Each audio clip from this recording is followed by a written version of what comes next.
Beauty can be a blessing. But sometimes, beauty is a curse waiting to be claimed. This is the story of the girl with the serpent tears. This is where it all started. Let's dive into the story. Drums thunder across the riverlands. Lanterns sway above the dark waters. Tonight, the villagers celebrate the festival of rivers, when mortals give thanks to the gods of water for fertility and rain. Among the dancers, one woman shines brighter than the moon itself. Her name is Amara. Her braided hair glitters with beads that catch the torchlight. Her face is serene, but her beauty is unlike anything the Riverlands has ever seen. Sharp cheekbones, eyes like wet glass, lips carved.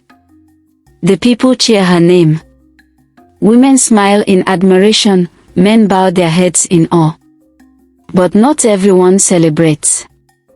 At the edge of the crowd, two figures watch. Obadaran, king of the highlands, wrapped in gold cloth and guarded by soldiers. His eyes are hungry.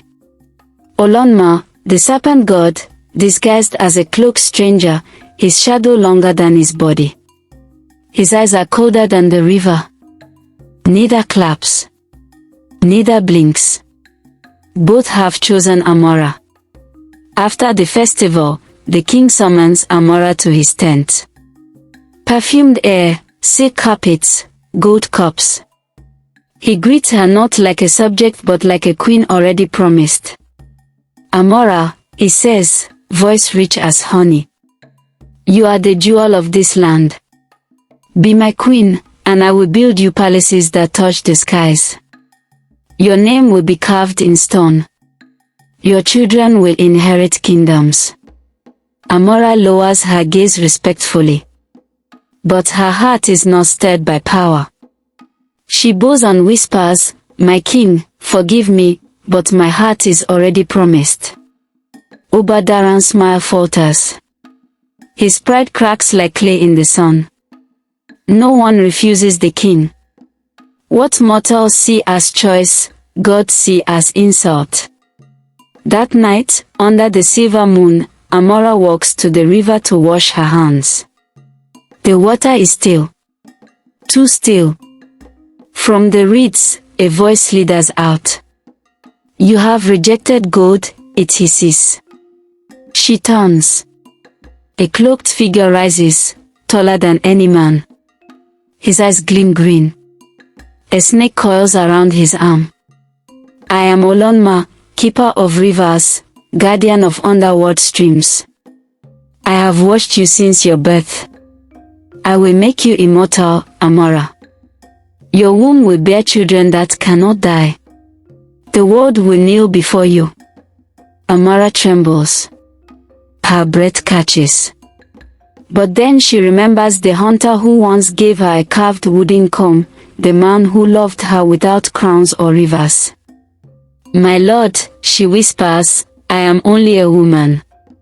I seek no throne. My heart belongs to another. The river hisses. The serpent tightens. Olunma's face twists in fury. No mortal has ever dared refuse me. Days later, Amara weds her hunter in secret.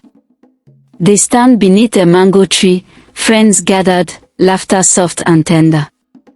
There are no palaces, no divine blessings, only love. But the world is not silent. That night, a storm cracks the sky. Lightning dances across the river. From the depths, Olunma rises, unseen by the mortals who sleep. His voice rolls like thunder. If you deny me, then let your womb betray you. The fruit of your love will carry my venom. Her tears will not be water, they will be venom. She will be feared, and you will watch her suffer. The hunter wakes to Amara screaming. A burning sigil, a serpent coiled in a circle, glows faintly on her belly. Some curses do not strike at once. They wait. For months, Amara hides her fear. She cooks, sings, and walks beside her husband. But whispers rise in the village. Cows fall sick, snakes flood the fields, rains come late. Amara brought this, people whisper. The gods are punishing us. Pregnant now, she prays every night. Please, gods, spare my child. But the river never answers. The night of birth, storms roar. The hunter runs through mud to fetch a midwife. Amara screams, her sweat cold as death. At last, the baby arrives, a beautiful girl, soft and perfect. Amara smiles weakly. For one moment, the curse seems like a nightmare. But then the baby cries. Her tears slide down her cheeks, not water, but glowing venom. The wooden cradle smokes where the drops fall. The midwife screams. The hunter staggers back. The drums of the village go silent. Outside, dogs howl. Amara, weak and trembling, pulls the baby close. She kisses the child's wet face, even as the venom stings her lips. Her voice breaks. Forgive me, my child. My love cursed you before you were born. Thunder cracks. The serpent sigil on her womb fades. The curse has passed into the child. Morning sun spills over the riverlands, but the market is hushed. Women selling yams glance at Amara as she walks with her baby wrapped in cloth. The hunter walks beside her, head held high, but his jaw is tight. Whispers rise like smoke. She births a demon child. Her baby's tears burn the earth. Didn't you see the midwife's hands blister? Amara lowers her head, clutching her child tighter. She prays the venom will not spill again. But the villagers' eyes follow her, some with pity, most with fear. The hunter finally turns, voice sharp, enough. This child is mine. She will not be cursed by your words. But fear has already taken root. Weeks pass. Amara learns the rhythm of her daughter's curse. When the baby laughs, her tears are ordinary, warm and wet. But when she cries in grief, the tears glow venomous, sizzling on skin and wood. Amara names her Noria, child of light, hoping the name will defy the darkness of the curse. Only she dares to wipe away the venom with her bare hands. Her palms bear faint scars, but she kisses them daily. Your pain is mine, she whispers. The hunter loves the child but fears the curse. Sometimes, in the night, Amara sees him staring at Noria's cradle, eyes heavy with doubt. She places a hand on his and whispers, she is ours. She is not a monster. But even love cannot silence fear forever. Curses are not stories. They demand proof. One night, a neighbor's child sneaks into their hut to see the accursed baby. He pokes Noria's cheek to make her cry. She wails and venom streams down her face, dripping onto his arm. The boy screams. His skin burns. By dawn, fever takes him. He dies in his mother's arms. The village erupts. People gather at Amara's hut, torches in hand. Witch! Burn her! Cast her out! Amara falls to her knees, clutching Noria. Please, she is only a child. Please. The hunter shields them with his body. Touch them, and you face me. But the people are relentless. The elders step forward. One speaks, we cannot spill royal blood, the gods would punish us. But you, Amara, must live. Tonight. That night, Amara packs what little she has, cloth, dried cassava, a pot. She ties Noria to her back, and with her husband beside her, they walk into the wilderness. The villagers do not follow. They only watch from a distance, relieved, fearful. The market is silent. As the couple disappears into the trees, rain begins to fall. Amara tilts her head to the sky, her tears mixing with the storm. For the first time, she wonders if the Serpent God is watching, smiling at her suffering. When the world casts you out, the forest becomes your only home. Amara and her husband build a hut deep in the forest. They live in silence, farming what they can, surviving off roots and wild yams. Noria grows. At 3 years old, she runs barefoot among trees. She giggles when her father lifts her onto his shoulders, but the fear in his eyes remains. Amara teaches her daughter songs, lullabies to keep her calm, to prevent tears. But children cannot always laugh. Sometimes Noria falls, or is frightened by thunder, and venom flows.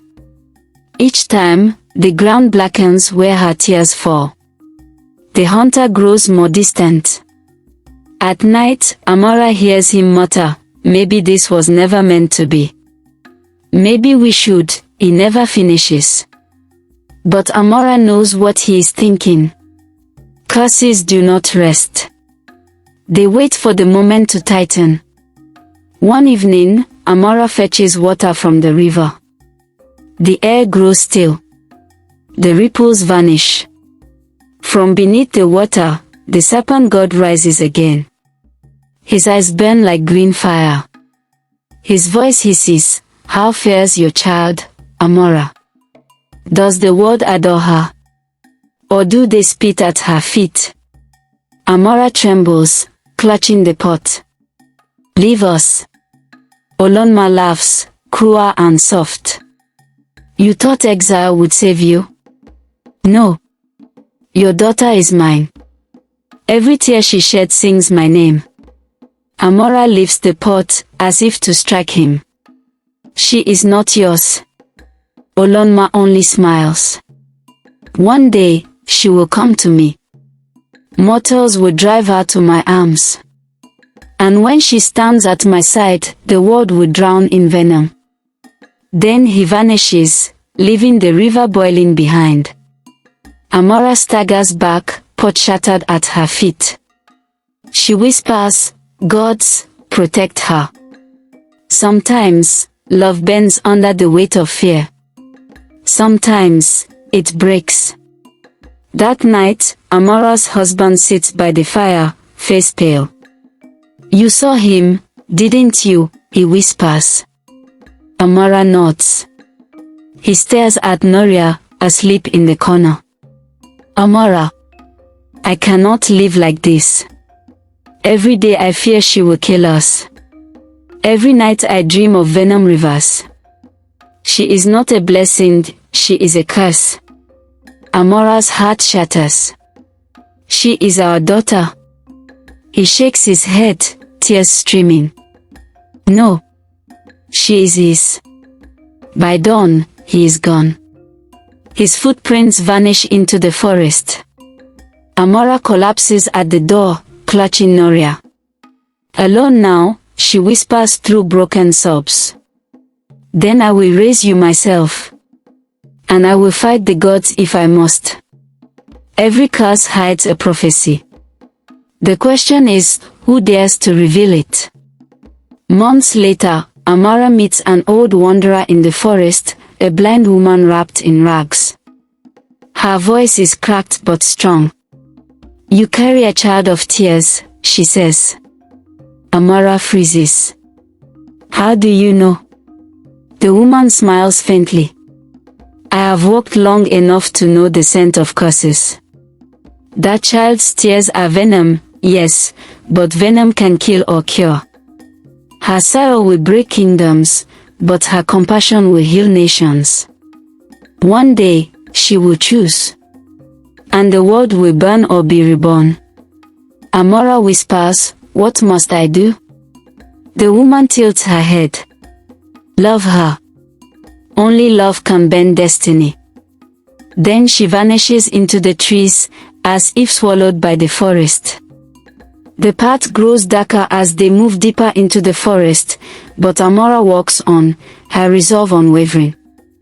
I will raise you, and the gods will not take you from me, she whispers, her words a vow to the night. Amara and Noria walk deeper into the forest, the last trace of daylight fading as the moon rises high, casting a pale glow on their path. The trees around them stand tall, almost suffocating in their silence. Only the distant call of night creatures breaks the stillness. The looming presence of the Serpent God has not dissipated. His influence is still felt in the quiet moments of their life, like a shadow that never fully fades. One night, as Noria sleeps, Amara kneels beside her, whispering, "You will not be his. You are mine. And when the world comes for you, I will stand in the fire with you." The moonlight glimmers on Noria's face. A single tear rolls down her cheek. It hisses on the floor, leaving a scar in the earth. Years pass. Noria grows, her venomous tears feared, her laughter rare. Amara teaches her strength, patience, and courage. But deep inside, she knows the Serpent God's prophecy waits. Amara's resolve to protect Noria is tested by unseen forces, both mortal and supernatural. The prophecy hangs over their heads, and their struggle is only just beginning. To be continued. Please give this video a like, comment your thoughts on part 1 of this story. What do you think will be the outcome of Noria? Do you think Olunma will be victorious? Turn on your post notification to be notified when I post the part 2, and please subscribe to this channel. Thank you.